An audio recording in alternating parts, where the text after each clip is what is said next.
Hello everyone, today we talk about the Augustan era and the order that the princeps managed to impose to an empire that in fact was going to work that fashion for 300 years fundamentally, and we already made videos about the Augustan period in general. Just recently we made a video that talking about the early empire and directly was talking about it too, about the cornerstones, plural, of the Roman Empire in this phase that were in fact set by Augustus. We will look at in detail in other videos to all the Augustan reforms, besides all the general videos that we have already made on them and that we'll keep making on them. Today we make a consideration fundamentally on this Augustan system, as looking at this state that came from, in any case, from a bloody and tormented civil war, actually multiple civil wars, and more in general the necrosis of what we call, even though improperly, the republican system.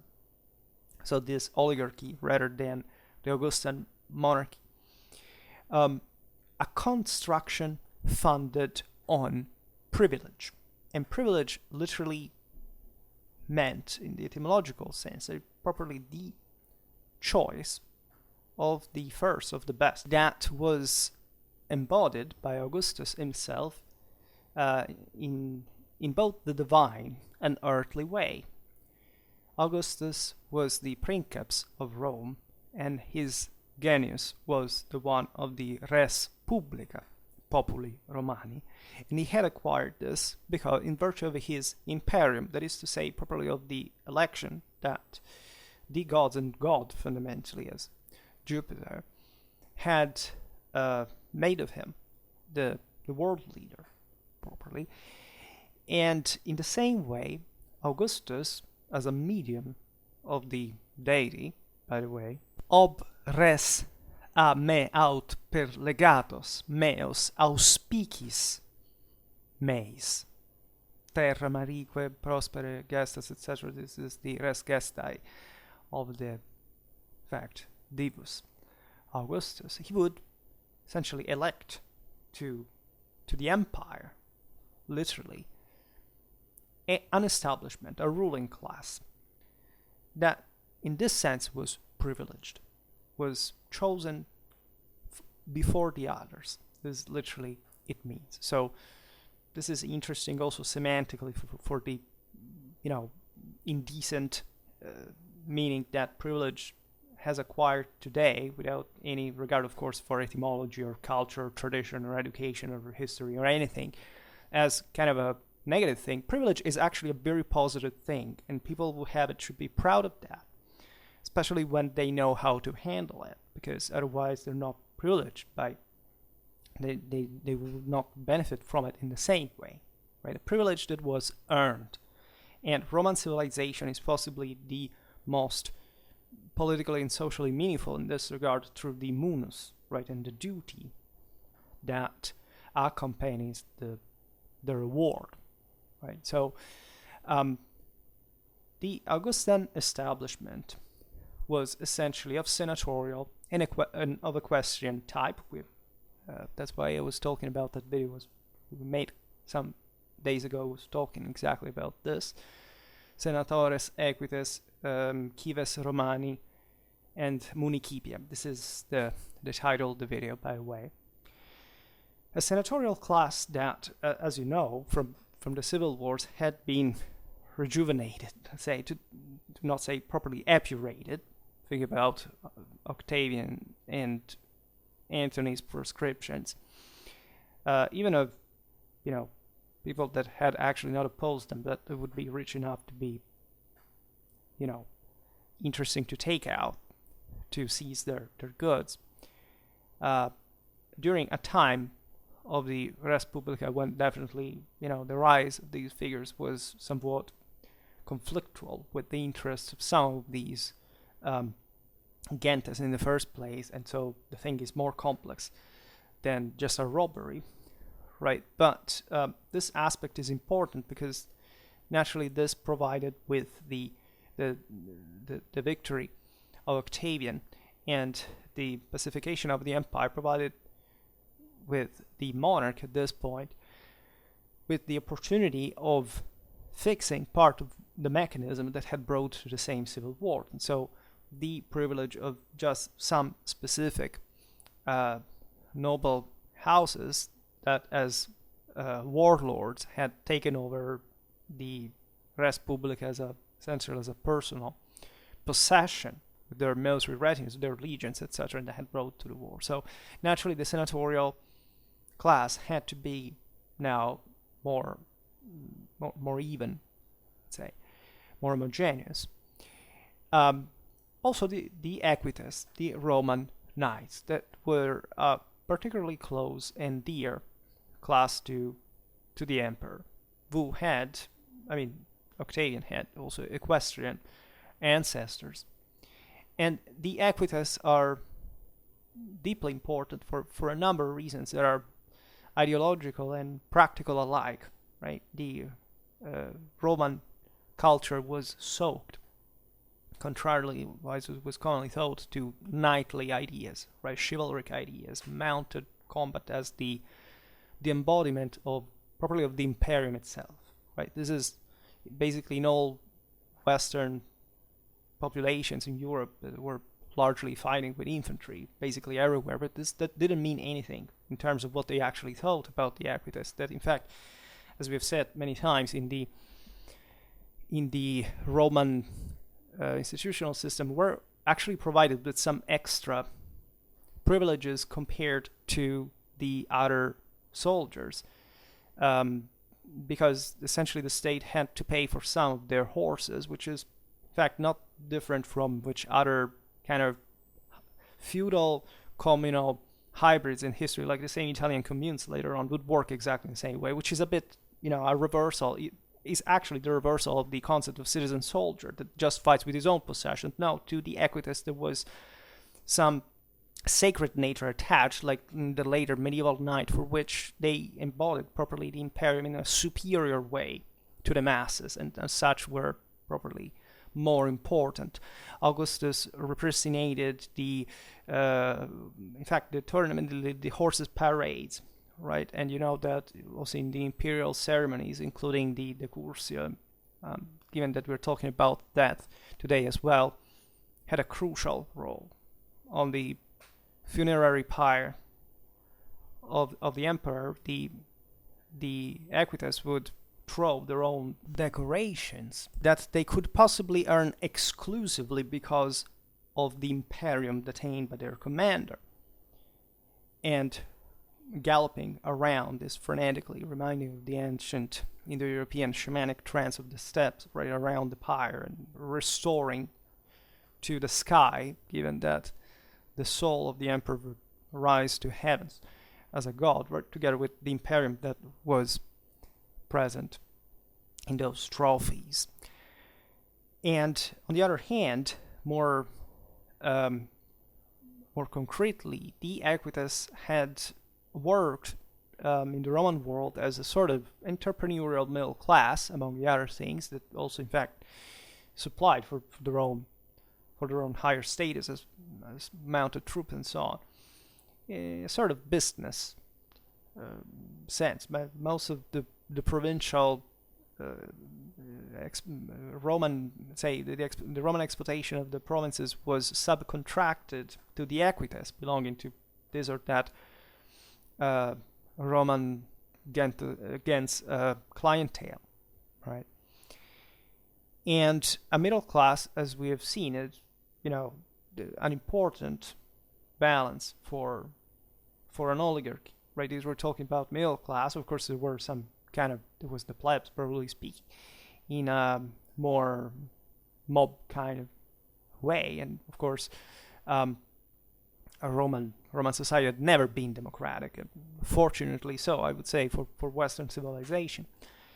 But let's say as always, a monarch is closer to the middle class than is closer to the oligarchy. That always the aristocracy always want to, to prevail in a way or another. And Augustus' political institutional system was a masterpiece of balance, in the sense that, just Octavian embodied personally, characterly, as a human. In fact, nobody would really succeed in the same ways as his, but foundationally, right?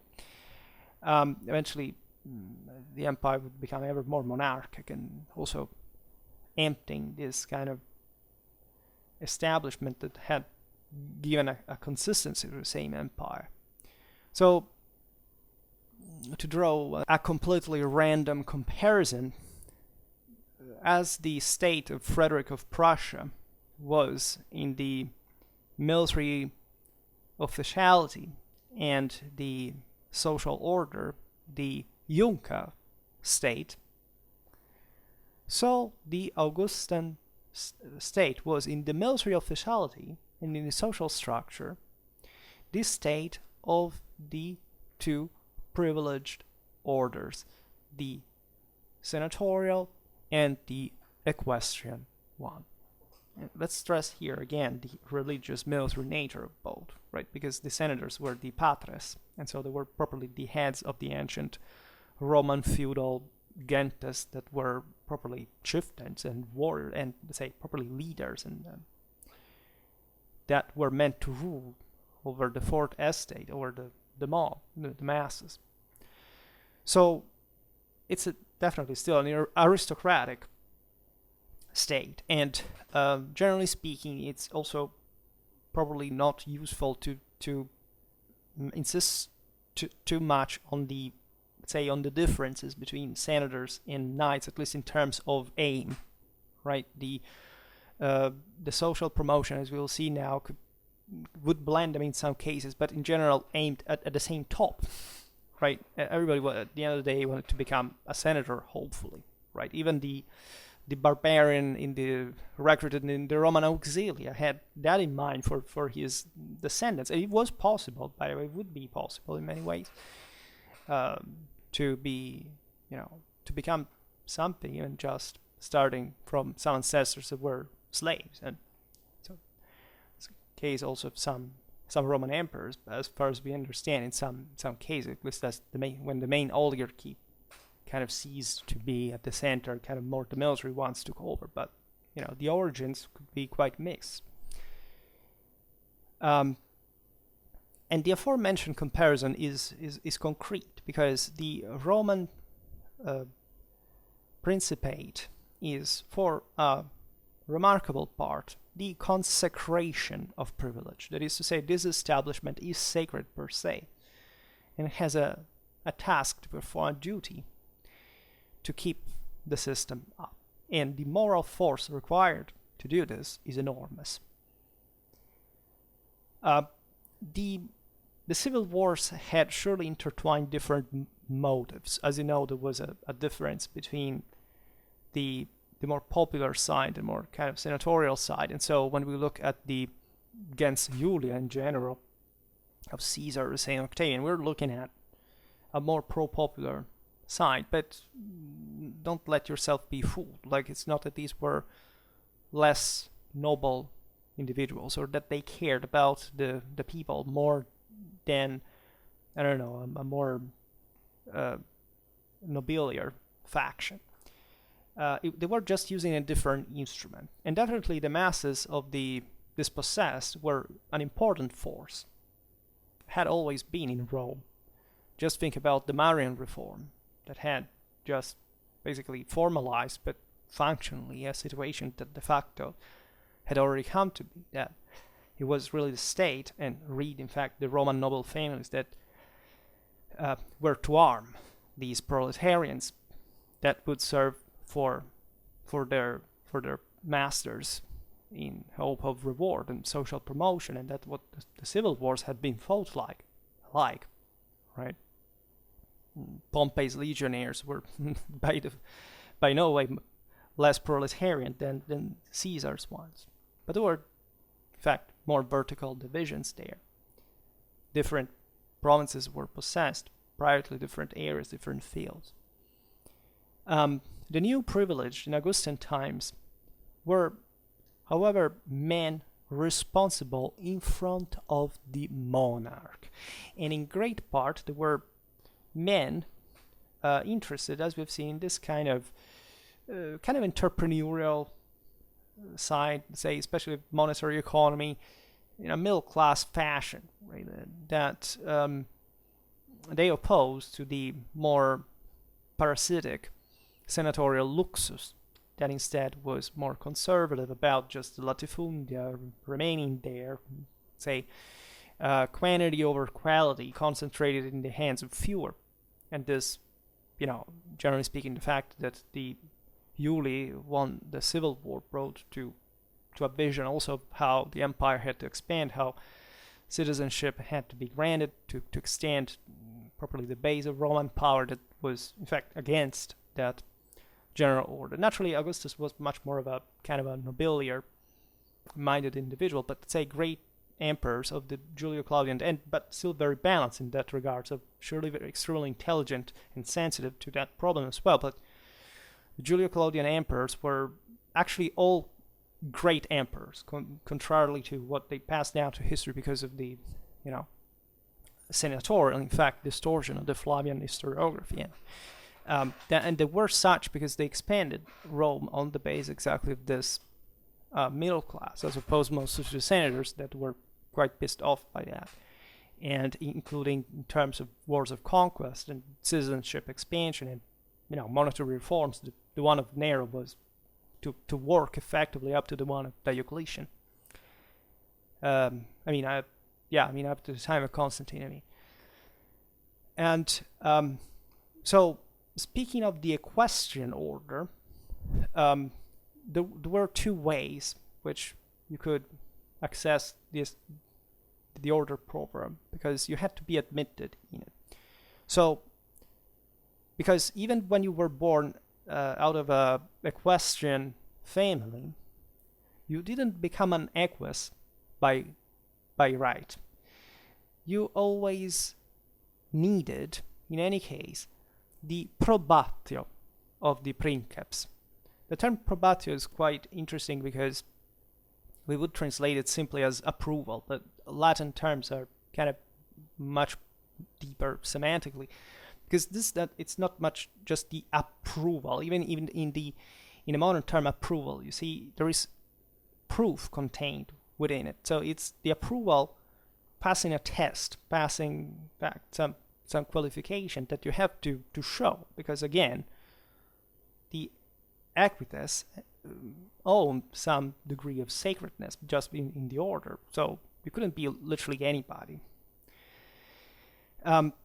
Other Equitas in this sense could be made by essentially being promoted from the best NCOs in the field, from the legions properly, to create in fact the part of the officers class cadres, and so becoming equestrians properly as individuals for their families and so on. By the way, Augustus also, naturally, lots of people had been impoverished dramatically by the civil wars, so Augustus favored dramatically the equestrians and their family, even those that in fact couldn't have enough money to figure, because this was a sensual requirement. They were based on wealth. If you wanted to be an equus, you had to be rich enough, right? Just like for the senators, right? So this title was legally extended also, however, to the whole family altogether. So this would bypass some technical problems. We will see it in another video when we'll talk about that more in detail. And so you see that there is cooptation and a meritocracy.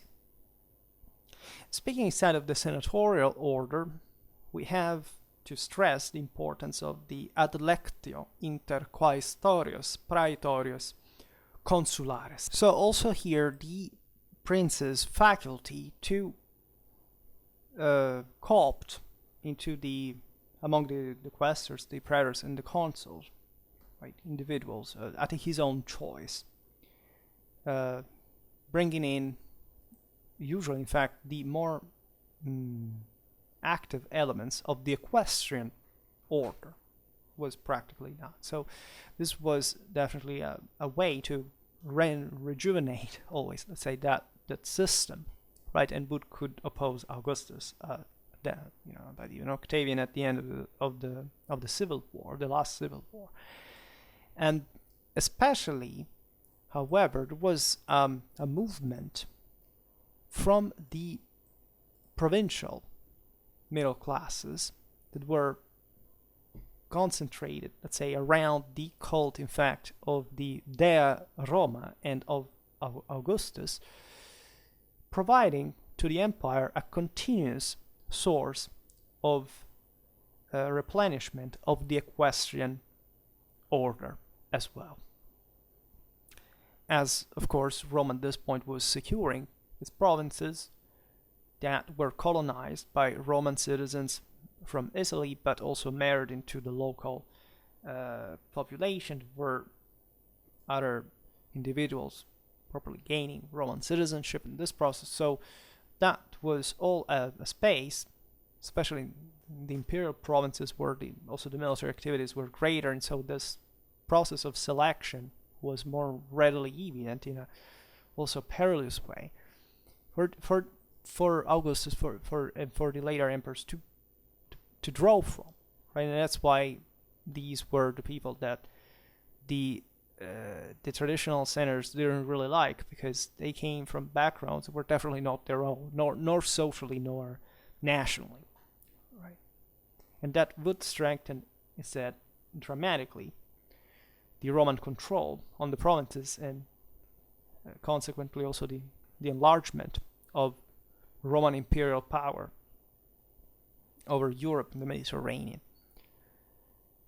In fact, fruitful was the principle of citizenship concession that gave to the empire many iuli, so new Roman citizens that picked essentially the gentile name of the imperial family, to say we became Romans when the iuli were in power, and that would connect them, right, to the imperial family, ideally, ideologically.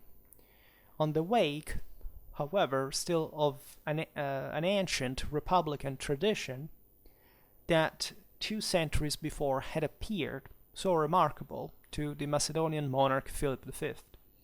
The famous speech to the city of Larissa was comparing what the Romans did by extending their citizenship, always having more soldiers willing to fight for Rome, for expecting this reward, how instead the Greeks were, eventually crystallized in the idea that only the polis existed, and anything outside of it, it was simply another world that didn't count anything, that didn't even exist, because it would have been barbarians.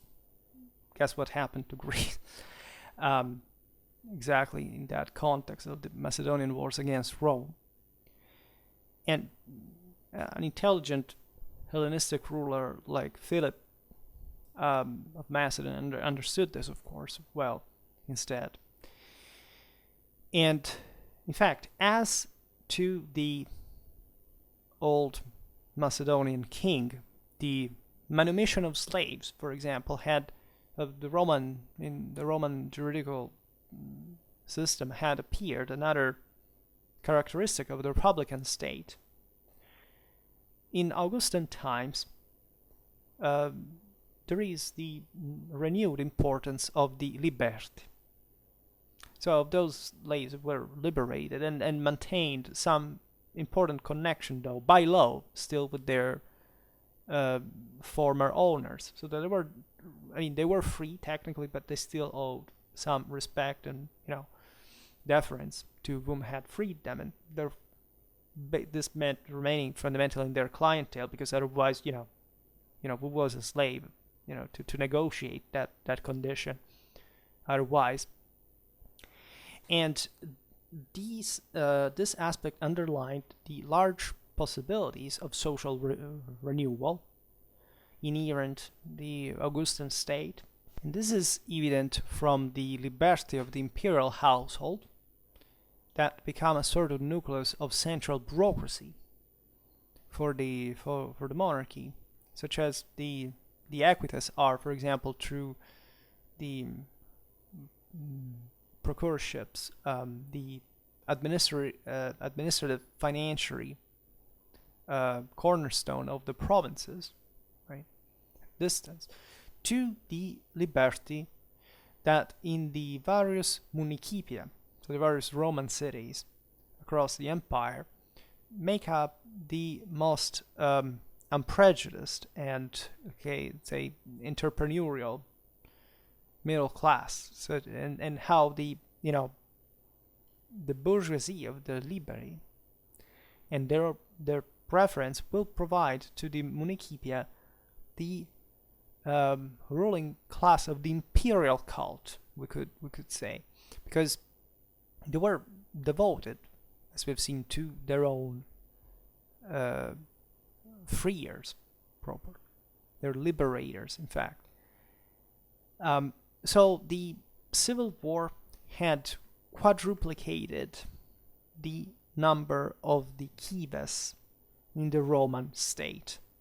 We're talking about 10 million men between Italy and the provinces. We will talk about this another time. And if that's a huge manpower, by the way, and if a definition of such state can be given, one has also to search in the will to defend through the balance of the orders that, in fact, that Imperium, right, that had concretized itself at this point in the Roman dominion over the Hellenistic world in the Mediterranean, right, under the control of Rome. And now, by the way, in Augustan times, we made a video about that, properly, on the creation of a European dimension of the Roman Empire that would mark, in fact, the continent forever, especially in the West, and that the civil wars had really risked to destroy. Right, this was it's the old Indo-European mythology of the twilight of the gods. The entire civil wars were read in the Augustan propaganda and ideology as properly the dimming of the light, the break, the creation of a sacrilege, because the Roman, as you know, in the Roman mindset, the Romans are a chosen people, not less than what the Jews thought of themselves, that the Franks will think themselves later. They had a radically imperialistically developed self-confidence that was everything. We've made lots of videos about properly the Indo-European nature of Roman religion and how effectively that is the reason in the Roman declination that allowed them properly to take over the world entirely. And Augustus had come there as properly the composer, the reorderer of that world, in a way that only Caesar actually had given the premises, the possibilities of making. I made a video about the Fortuna Caesaris and the Clausewitzian theory at the roots of Roman culture. That's how I titled it, because it's quite appropriate. And Augustus had restored in the world the Golden Age, so had managed to fulfill the Evangelion and to bring to an halt the aging of the world that had already arrived to the Iron Age. And with the Pax Romana, that Golden Age had been repersonated in the form of the Augustan regime over the world. And the Roman, read Virgil, it's really, it happened. Like in Augustan times, that factually happened to the West, right? Today we see this just as a sort of kind of civil bureaucratic kind of, that if you had lived at the time, that is what you think has happened metaphysically in the world. And it's utterly disgusting how, these things are not taught since primary schools everywhere in the world, because that's the only things basically that we should teach before anything else about history. Then all the rest read in this function, because this is what they did and how they thought like. Thus, it's the single most important thing in absolute as in relative terms to teach historically. And of course, the Imperium was reflected in its establishment. There is really so much to tell about the Augustan reforms that now I plan to make tens of videos, because it's impossible to minimize everything in a few words. But say even the moral reforms, and probably these ones, and the incredible balance for which Augustus will be remembered, is of moral nature first and foremost, as he was directly responsible for anything that happened. This is how seriously these people took matters like. And if you wonder why a Roman Empire existed, or empires could exist in the first place at this time, and leaving the trace that would, and the Roman one was definitely the most impacting in the history of mankind, you have to realize that the principle was that everything that went wrong was kind of everybody's fault. Like, if we only recovered this concept, that is to say, our only aim should be perfection, we would dramatically it's impossible to create this now, because of course the masses properly do not have any kind of worth of any kind. And I'm talking about the masses of the poor people. I'm talking properly of the masses of the average people, like almost everybody practically. This system instead was based on privilege, because privilege was considered sacred for the magnitudinal moral force that they had to display. So an enormous force was required to everybody to maintain his thinking. Of course, Augustus was responsible for all primarily, because he was the one who detained the Imperium. So if something went wrong, it's as if he had done something wrong, and there was no other way objectively to rule an empire of those dimensions with coercive means of the time without thinking like this. Nobody would equate Augustus historically as an emperor, so it was an enormously burdensome legacy. The first one, the poor Tiberius in this sense, should deserve more mercy, being the first one called, not even necessarily knowing what to do after Augustus' death, because even the existence of a princeps and of a principatus was not to be given for granted. Now we know how things went, but it's not really at the time they made it happen, right? It was not meant to happen, and in the way it did, and so what we look at in this broader system, from the Equitas even to the Liberators, etc., was resting the foundation of the optimus status. So there had to be an optimus princeps, there had to be an optimus status. This will of building up, of cooperating, of being cohesive, because these peoples understood much better than us that the only way to dominate the world is to be perfectly cohesive. And this requires a moral strength that of course nobody has today, and that's the reason why we don't have such things anymore, but we are not even properly capable of believing we can't have such things anymore. So there is a cultural mission entrusted to this status that encompasses the whole res publica, populi Romani.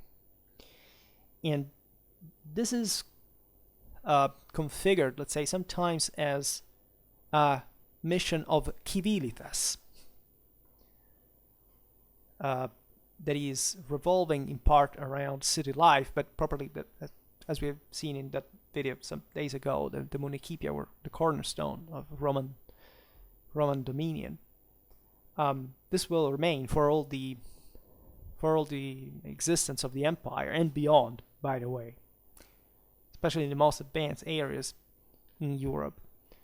But it's more, right? The Kibilitas is it's a deep concept that stresses that at the root of the Kivis, of he who owns who is a Roman, because that's what that means in a full sense.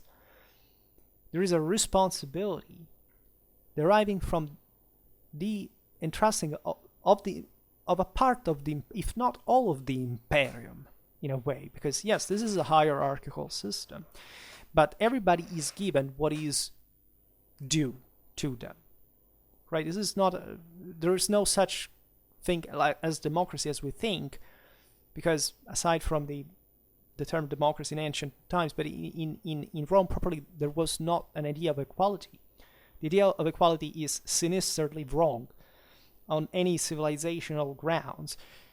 These systems kept together much better than us in relative terms, because they were based on the idea that everybody was different, and thus was it was the part of a system could not be substituted in the wall. So to each their own. And in that measure, you had as a civis to detain the Imperium, because if you were a Roman citizenship, you were first and foremost, as always since Roman archaic time, because you could use arms, right? You had the faculty properly of being a soldier of Rome, the utmost privilege of participating to divine power of ecumenic scale. This is an enormous responsibility. It's a duty but a privilege at the same time. That's what privilege actually means: being powerful, having the faculty of acting, having the possibility of elevating yourself. Besides the imperial and divine nature of the regime, this is an enormous concept. This is, in a sense, democratic if you compare it to other completely autocratic powers that instead thought that no, there is just a celestial order, everybody's down, everybody obeys just the emperor, who's a god just dynastically, right? This is the West. This is an atrociously beautiful and terrifying thing, the different thing, right? It's too great, and this is important, that in the history of civilization, only Rome did this. There was no other polity in the history of mankind that substantiated this principle. And this was established in the archaic Roman religion, naturally, but let's say in the way it took form by the scale of power that the empire had, that nobody like Augustus was able to set the trends, the boundaries, the principles, the foundations, and starting from the individual example. And of course, as we just said, this culture has an ideal tone of aristocratic origin and spirit, because every freeman in the tribal past is a nobleman, right? There's no such thing like, there are different degrees even in a hierarchy of this, but let's say the only idea, in fact, of detaining part of the Imperium makes you, in that measure, a nobleman. And this is exactly what was required by Augustus. That, imagine just what the civil wars had meant, the disruption, the misery, it was a terrifying time in the first place. So the order and the vigor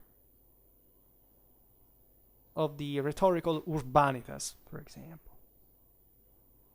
So an establishment that had to show up publicly and demonstrate their own virtue, on the base of which their munus was entrusted. And there is, interestingly enough, a work known as De Urbanitate at the time by the Augustan, in fact, poet and writer Domitius Marsus. that finds its formulation, however, in general terms, in that statement by Cicero in the Oratio Quarta in Catilinam, that is of clamorous effectiveness, which sounds like this: Nam neque turpis mors forti viro potest accidere neque immatura consulari nec misera sapienti. That is to say, in fact, to a courageous man, a shameful death cannot happen,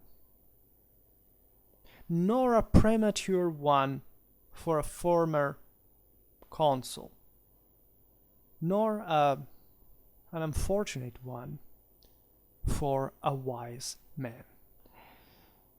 And you understand what this means, that there is probably the connection in Roman, in the European religion, of the idea that you cannot fail if you act perfectly.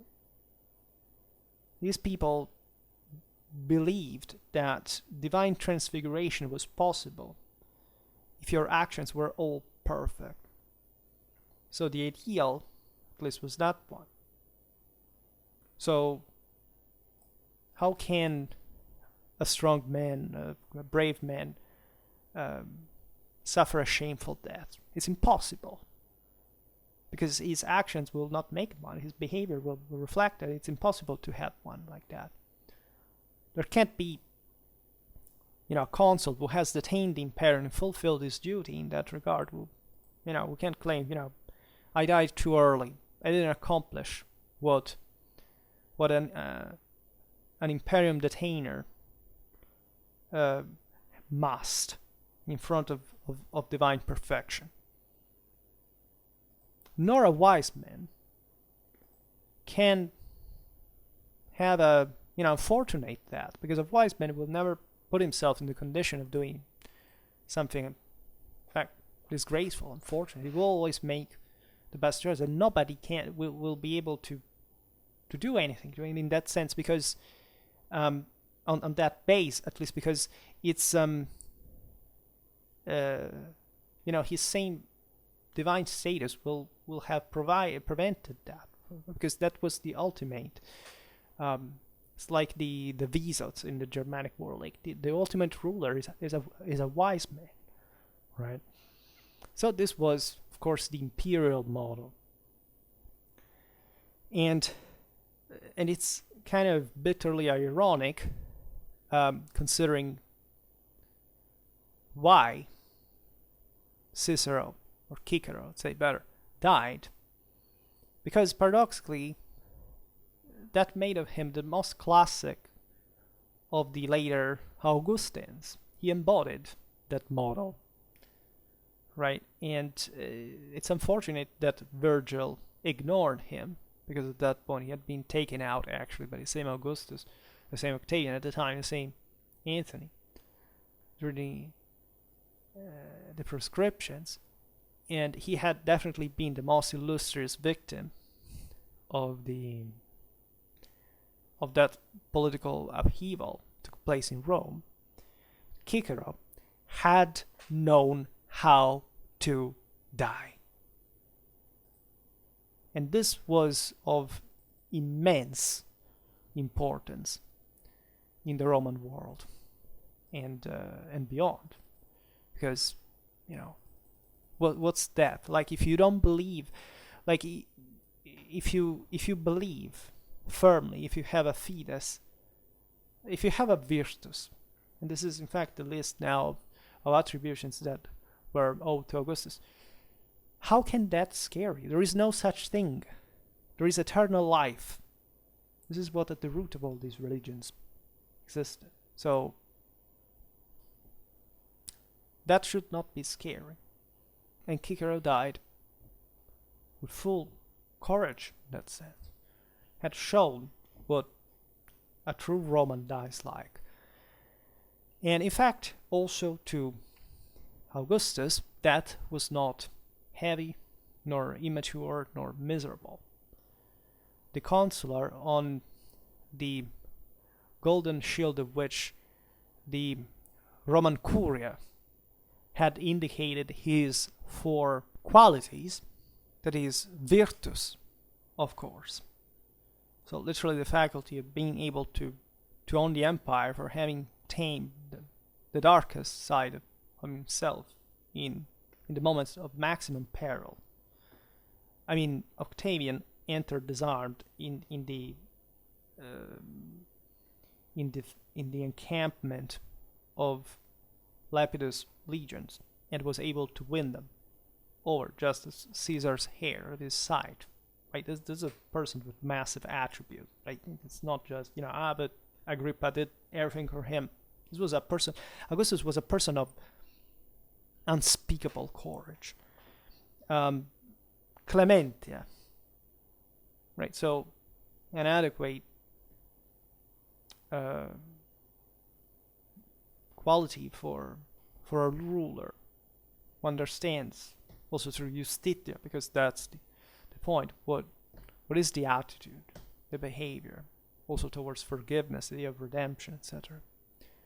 And the pietas, so the deepest of religious virtues in the Roman religion, that also the same Augustus had surely embodied because of his role of medium with the celestial deity and the restorer of the empire itself through his devotion.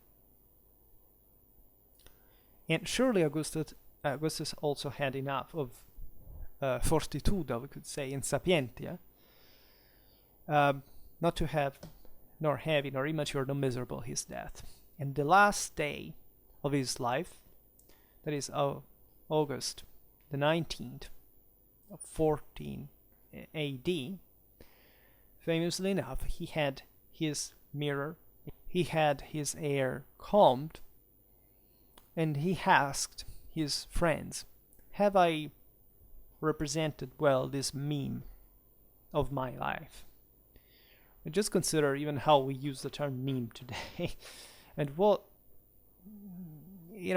of course this is a stupid comparison, but in that sense, being a meme, making of your life something essentially that is beyond yourself, but it remains faithful to it, remains iconic and immovable, right, in that regard. And he himself gave the answer with 2 Hellenic verses, that is also famously enough, if you have liked the play, give your applause, and everybody with joy accompany me. And eventually to Livia, so the beloved woman who had reconciled the ferocious princeps monarch with the Senate, like also as a member herself, a very powerful Roman nobility and so on, the oldest ones. Livia nostri coniugi memor vive ac vale. That is to say, Livia, live remembering our union and be well. This is one of the most beautiful. Right? You see, you understand here the simplicity of the meaning of a life like the one of Octavian and Augustus. Like, if you realize what this man went through concretely in his life, right, from the beginning to the end, being content with this, right, and this is the death of a Stoic, of course. As Stoicism had been a reaction within Hellenism to kind of a moral relativism that was looking back at the old ideal of the heroes and of the gods, and would in fact take root severely among the Roman nobility, exactly because of the much more primitive and warlike and kind of religious-minded Roman culture that was firmly in fact, Stoic along those lines. And so the Roman Empire, in fact, this is not to say Augustus was a radically overly educated individual, right? He was quite of a mind. So in the Roman Empire has been, in fact, also with Augustus, as with Hadrian or Marcus Aurelius, eventually also with Gallienus, and especially with Julian. We made a video just a couple of days ago about his Persian expedition. We touched this topic, also about his death, that was a worthy one equally. A state of philosopher monarchs. And this is not a few for that principle of sapientia, and of wisdom, and of knowledge that too much we underestimate as a necessity of mankind, not as an empty speculative way, the way we basically do right now without an order, but exactly knowing what the order actually is and being able to make an effort in your life to understand that an order does exist. It's not that it must, it does exist. And ignoring it, it just means that you haven't learned enough. And I would add that it's not really an opinion, because of course those who haven't gotten there really do not realize it. And that's where you can't properly touch the Stoic satisfaction of this man, because you don't really have to answer anybody. But at that point, you know that you have fulfilled your role. We will keep talking about Augustus. For today, however, we stop here. I just hope that you enjoyed this video. If you did, please share it. Otherwise, leave a like or subscribe to my channel if you're interested in my upcoming content. And for now, I thank you heartily for listening to me. I wish you a nice time and see you next time. Bye.